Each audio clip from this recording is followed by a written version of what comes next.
Salamat sa Ginoo no, na gitagaan ko niyang panahon para maka-share sa iyang pulong. Although dili ko takos pero ang Ginoo takos. So salamat kaayo sa iyang paghatag kanako og panahon. Nagpasalamat po ko kay Pastor Louie nga iya kong gi-encourage nga magtuon sa pulong sa Ginoo. So dili ta maglaay, nagpasalamat ko sa akong pamilya nga very supportive sila sa ako pag-abot sa pangalagad sa Dios. So dili ta magdugay, atong ablihan atong Bible sa book of Luke chapter 17 verse 11 to 19.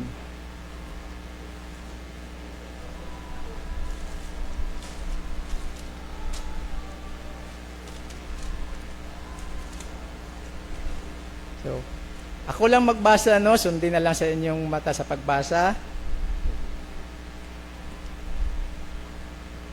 Luke 17, 11 to 19.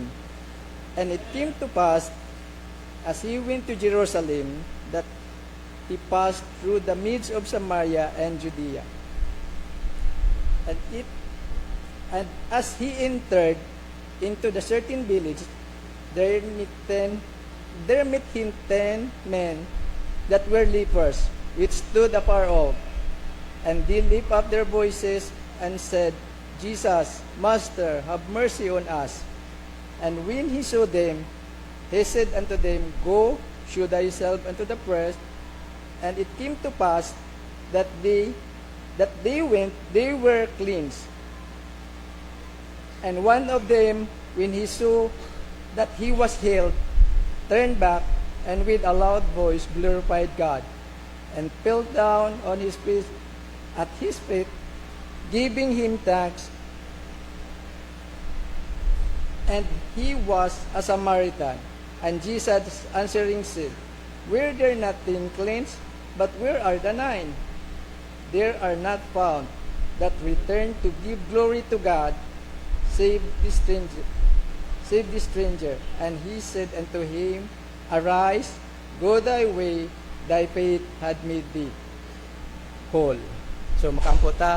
Kanimo dalaygon nga Dios, Lord, dili ako takos nga magdala sa imong pulong, apan salamat sa privilege nga imong gihatag kanako. Lord, giyahi ako nga ang imong pulong matipik-tipik pinaagi sa kanako nga imong galamiton, dili ako ugad sarang mo tindog sa imong pulong, apan ako nasayod nga ikaw akong kauban sa pagtindog sa imong pulong. Lord, tabangi ako nga ang imong pulong dili lamang kini namo madunggan kundi matanom kani sa among kasing-kasing ug kini moturok nga naay paglaom diha kanimo ug pagsalig diha kanimo. Lord, tabangi ako, giyahi ako, bubuhat kami sa panalangin ang imong pulong among masabtan nga kami nga kini among makinabuhi samtang kami nagapaabot sa imong pagbalik ug kining tanan akong gibalik dungog og himaya sa ngalan ni Jesus. Amen.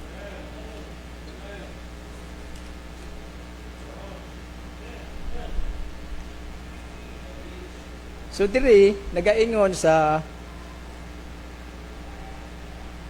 verse 12,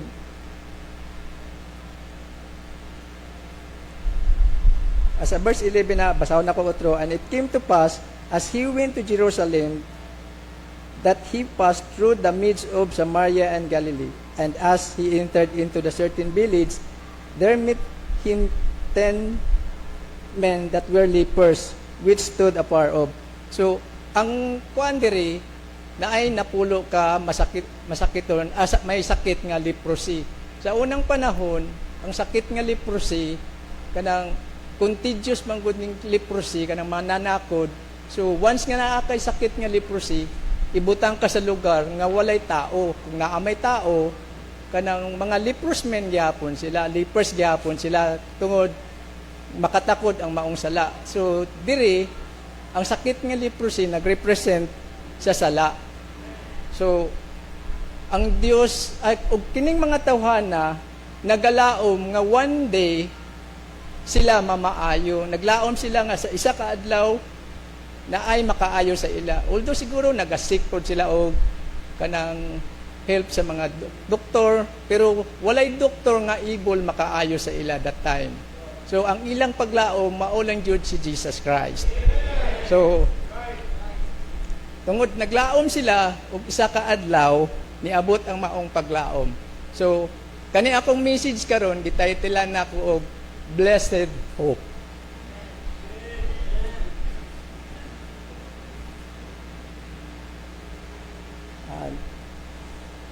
And as he entered into a certain village, there met him 10 men that were lepers, which stood afar off, and they lift up their voices and said, Master, have mercy on us. So, tungod ang ilahang kuan, ningon sila, Master, have mercy on us, kaloy kami.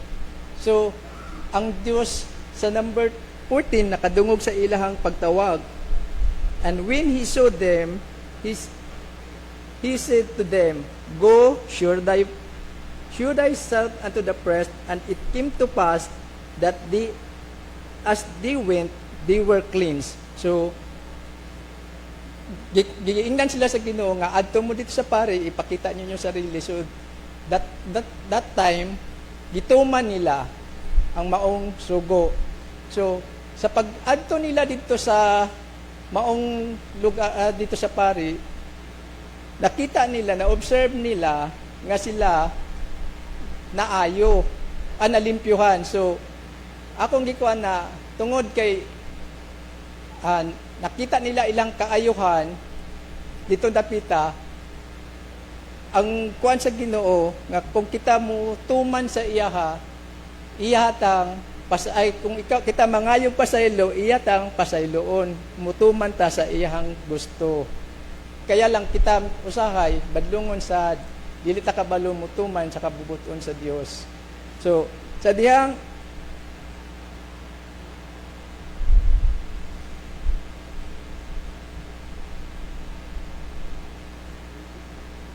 sa dihang sila mituo, sila nalimpyuhan. So, ang akong kuan kay tungod nalimpyuhan sila, nadawat nila ang blessed hope of forgiveness. So, ang kuan human sa forgiveness, kauban ana gyud salvation, kaluwasan. Tungod naikanta nato nga katong arise, he said forgiven and give eternal life.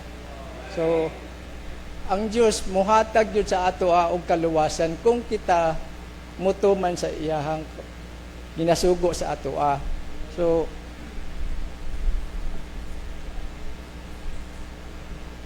So kung nasinluan na ta ug diri sa verse 15, and one of them, when he saw that he was healed, turned back and with a loud voice glorified God. So, sa dihang sila nahinluan, nagpasabot, nadawat gihapon nila ang hope of salvation, blessed hope of salvation. Tungod sa ilang pagtuo, nakadawat sila og kaluwasan. So,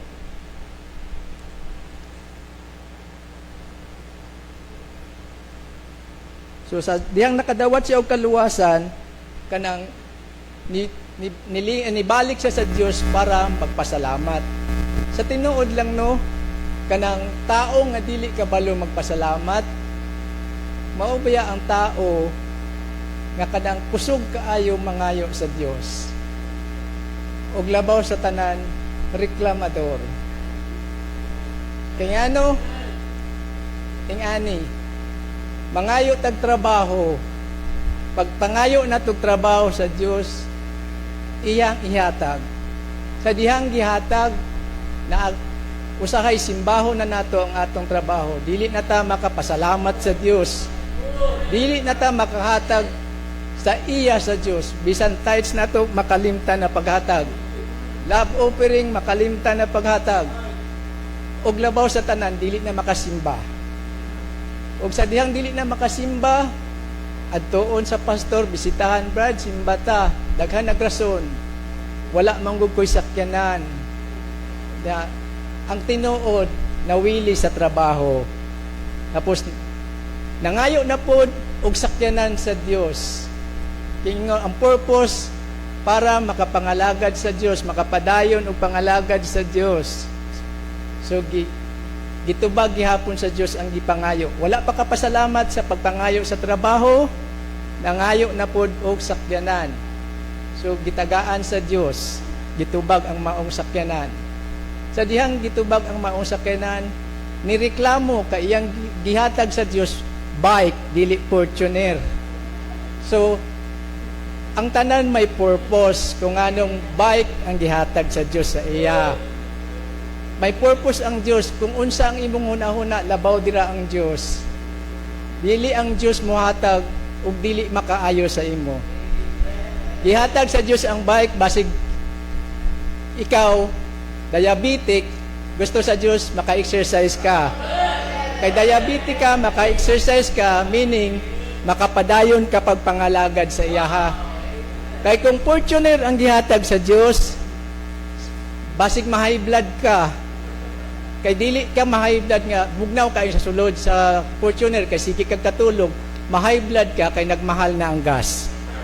So, siguro, na ang tanan nga atong ginapangayo sa Dios, naagyo'y purpose ang Dios. Dili kanya tagaan, labaw pa sa imong gipangayo. Tungod ang Dios nakakita kung unsa ang naa sa imong kasing-kasing. Kay kung ihatag sa Dios tanan nimong gipangayo, dili tanan makahatag sa nimo og kaayo. Basig ka ng uban makahatag sa imo nga magpalayo ka sa Dios. Kung susama sa kung gihatag man sa Dios sa iya ang Fortuner, basig moingon na po siya, Lord, i-increase ang akong sweldo or i-promote ko, Lord, para makahatag ko diha sa imuha. Kay kung ingana kay ni mahal ang gas, wala na po ko'y offering, dili na po ko kauli sa akong tithes, so i-increase akong sweldo. So ang tao dili makontento kung unsa ang gihatag sa Dios, wala gyoy pagkakontento. So ang Dios muhatag ug muhatag, bisag dili mao ang imong gusto, pero still gi-provide niya ang imong gipangayo. So ang pulong sa Dios dili gyud mamakak. Ang Dios muhatag gyud kung unsa ang dapat lang. So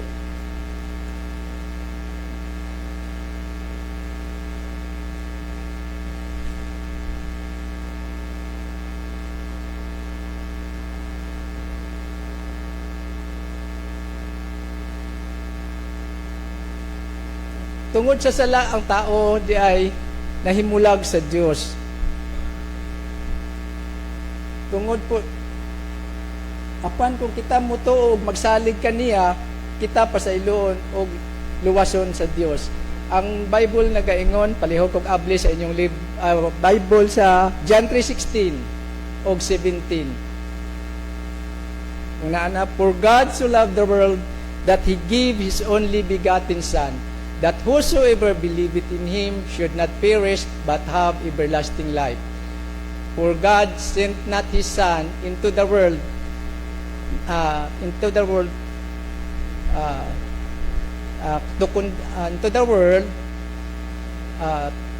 to condemn not the world, but the world through Him might be saved. So dako pasaligan gyud sa Dios ang tao nga pinaagi kay Jesus Christ ang kalibutan maluwas. Wala si Jesus Christ nagpakatao sa kalibutan para hukman ang tao. Nag-ari siya sa kalibutan para lukaton ta gikan sa atong mga kasalanan. So, ang Diyos mapailubon, pero ang Diyos, kung mag-promise ka sa Diyos, tumana pod. Kay ang Diyos maningil ug maningil pod. So,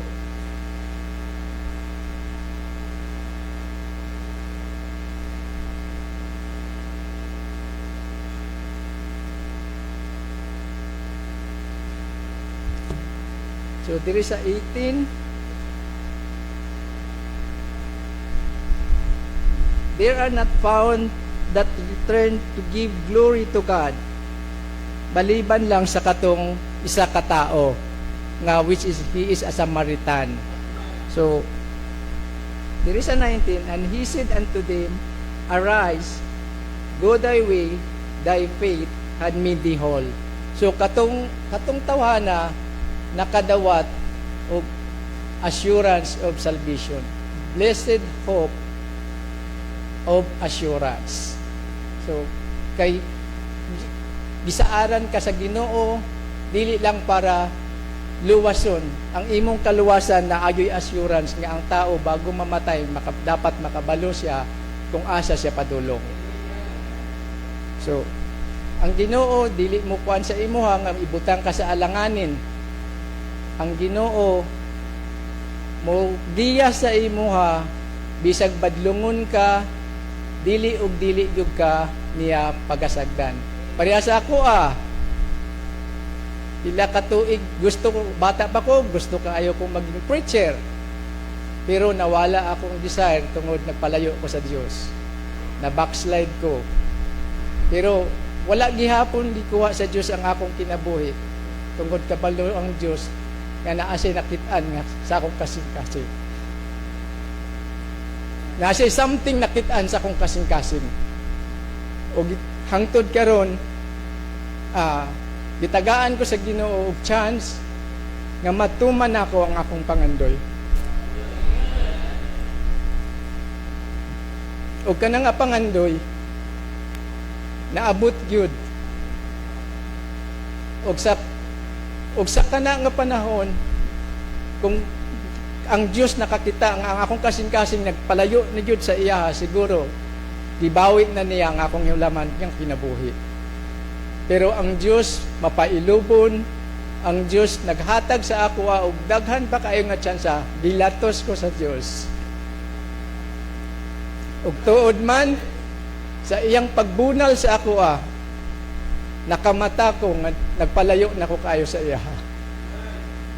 Ug ang Diyos wala nakalimot sa akong gipromise sa iya. So nagpasalamat ko nga ang Diyos wala ni undang o pagtawag sa ako. Sama kay Jonah, niingon siya, palihog og abli sa Jonah 2:9.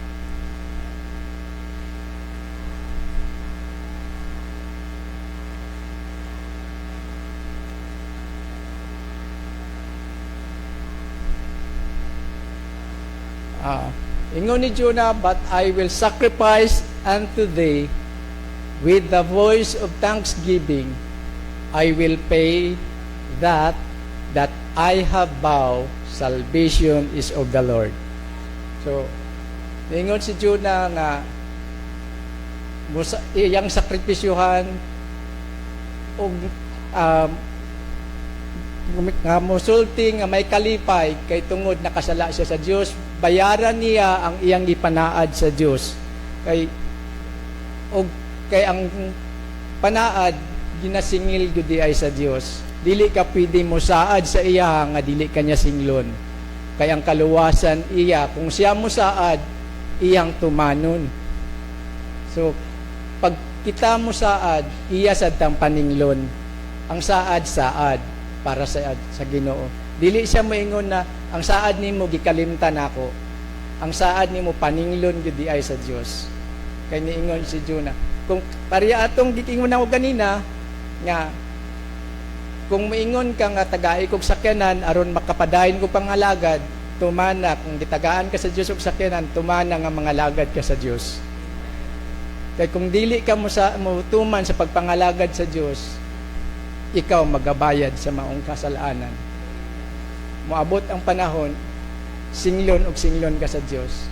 Kay ang kaluwasan iya ra gyud sa Dios. Walay laing makaluwas ka nato kung dili ang Dios lang gyud.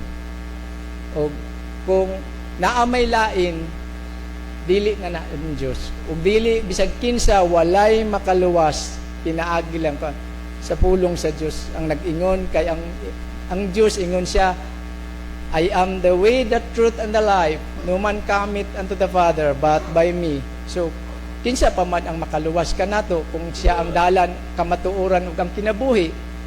Kung maluwas ta nga wa tay kinabuhing dayon, dili pud mahimo. kung wala tay agianan para maluwas, dili pud mahimo. Si Jesus Christ nagpasalig nga siya ang dalan, ang kamatuoran ug ang kinabuhi, ug walay bisan kinsa nga makaadto samahan gawas kung pinaagi sa iya. So dili nato kuanan nga kita pwede kay dato ta maluwas nato atong kaugalingon, dili mao. Daghang simbahan miingon nga sila ang tinuod nga church nga musulod ka sa ilaha, maluwas ka, pinaagi sa membership, maluwas ka. Pinaagi sa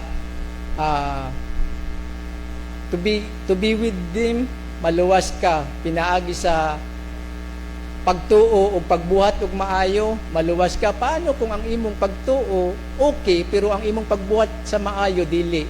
So dili na ka maluwas. So paano kung kanang isa ka adlaw miingon sila nga ang kaluwasan para sa pinili? Dili man ta pinili kay ang gipili sa Ginoo ang mga Hudiyo ra man yun. So dili ta maluwas. Paano tong niingon nga kay ang kaluwasan para lang sa ilaha? Sayang ang atong pagpangalagad, pero ang diri ang kaluwasan para sa tanan. Kay ang Ginoo ni adto sa kalibutan dili lang para sa tanan, kay ang tanan ay dili lang para sa ilaha, kay ang tanan nakasala. Kita nakasala man punta ug nakabsan punta sa himaya sa Dios. Mao nang gilukata sa Dios, pinaagi kay Jesus Christ ug ang iyang gibayad, iyang hamili nga dugo para ikaw ug ako maluwas. So nagpasalamat ko nga gipukaw ko sa Dios ug gi-restore niya ang ako ang pagtuo. Ug nagpasalamat kaayo ko nga ang kaluwasan libre, walay bayad. Kaya para sa uban ang kaluwasan ilahang simbahan. Ang kaluwasan para masabtan nato ang kaluwasan ningon ni Jonah, iya lang sa Dios. Ang Dios lagyod ang pwede makaluwas sa ato.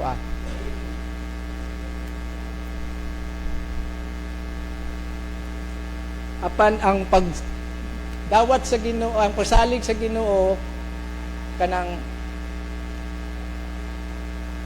ang pagpangalagad sa Ginoo kanang dili pinugsanay. Kaya ang Ginoo gihatagan man tanyag free will. Mao nang ang pangalagad sa iya dili pinugsanay. Kung gusto ka mangalagad, ikaw bahala. Pero ang gusto gyud sa Ginoo unta mangalagad gyud ta sa iya. Kay kanang nagtuo ta sa una nga ang idol o pagiging idolatry katulang magsimba sa larawan, katong magsimba sa mga ribulto. Usahay di ay ang atong trabaho naging idol sa atong kinabuhi. Ang mga kwarta naging idol nato siya. Tungod usahay gusto pa ta mo earn bisag Domingo, tungod mas gipili nato siya nga priority kaysa Dios. So dili di ay lang kanang ribulto o unsa man ning kalibutan nga kanang atong natuuhan nga larawan mao lang na ang idol sa atong kinabuhi. Daghan gyud di ay pati ng cellphone, mas i-prioritize nimo siya kaysa pag-alagad nimo sa Ginoo, pagbasa nimo sa pulong sa Dios. Naging idol na nimo siya. Ang paghanga nimo sa tao, isa pud na. Kay mas sige nimo siya giisip more than God. So dili lang ang maotong mga kuan nga ang larawan o mga graven images ang mga idol. Daghan di ay kaayo. Kung unsa tong butang nga imong i-prioritize, mga idols di na sila sa atong kinabuhi. O kung naana sa atong kinabuhi, dili gyud ta panalanginan sa Dios. Pero kung kanang mga idols nato sa atong kinabuhi, atong isurrender sa Dios, diha nato matagamtaman ang kaayo ug ang panalangin nga gikan sa Dios. So ang last, maunang nakaingon ko nga ang pagpangalagad sa Dios dili pinugsanay. Tungod sa libro ni Joshua, sa libro sa Ecclesiastes, ni Joshua sa Joshua 24:15, ingon si diha palihog og sa inyong Bible. Joshua 24:15.